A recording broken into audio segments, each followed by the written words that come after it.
या महाराष्ट्राचे भारतीय जनता पार्टीचे प्रदेशाध्यक्ष रवींद्र चव्हाण म्हणजे एक मोठी ताकद आहे।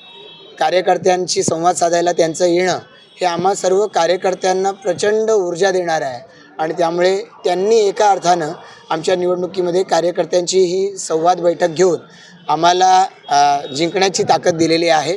आम्ही सगळेच जण त्यांचं मनापासून आभार व्यक्त करतो। खरं तर या पनवेल महापालिकेमध्ये भारतीय जनता पार्टी 51 जागा जिंकून एकट्याच्या ताकदीवरती सत्तेमध्ये होती, पण ज्या पद्धतीनं गेल्या 5 वर्षामध्ये प्रामुख्यानं सत्ता असताना आणि नंतरही आम्ही कामं केलेली आहेत, महापालिकेच्या विकासाला दिशा द्यायचा प्रयत्न केला आहे, तो पाहता आम्हाला खात्री आहे की सर्वसामान्य जनता, मग आपण विधानसभा बघूया, याआधी झालेली लोकसभा बघूया, त्याच्या आधी झालेली विधानसभा, त्याच्या आधी झालेली लोकसभा, 4 निवडणुकांमध्ये गेल्यात। या 4ही निवडणुकांमध्ये लोकांनी आम्हाला विशेषत्वानं भारतीय जनता पार्टीला ताकद दिली आहे।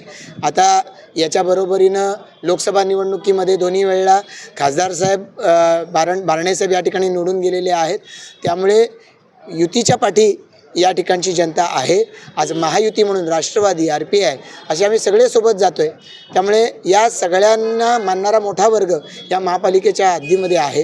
कामंही आहेत आणि जनसंपर्कही आहे, या दोन्हीच्या आधारे आम्ही नक्कीच जिंकू आणि पूर्वीपेक्षा मोठा विजय मिळतो। महाविकास आघाडी या ठिकाणी लढत असताना आपण जर पाहिलं तर एकच चिन्ह एका वॉर्डात घेणं वगैरे वगैरे असे प्रयत्न करून एका पक्षाच्या नेत्याला दुसऱ्या पक्षाच्या चिन्हावर लढायला लावायचं, म्हणजे इतपत अगतिकता त्यांच्या या महाविकास आघाडीमध्ये दिसते आहे की त्यांना विजयाचा विश्वास नाही आणि काही करून भारतीय जनता पार्टी महायुतीला थोपवायचं आहे, केवळ हेच उद्दिष्ट आहे। ह्याच्यामागे लोकांची सेवा उद्दिष्ट नाही, लोकांच्यासाठी काही करण्याचं व्हिजन नाही आणि त्यामुळे मला असं वाटतं की महाविकास आघाडी हा नेहमी दरवेळेला निवडणूक सुरू झाल्यापासून निवडणूक संपेपर्यंतचा शो राहतो आणि मग त्याच्यानंतर त्याच्या दरम्यान आणि त्याच्यानंतर लोकांची करमणूक होत राहते। माझ्या चॅनलला सबस्क्राईब करा आणि बेल आयकॉन दाबा, जेणेकरून तुम्हाला माझे नवीन व्हिडिओ मिळतील।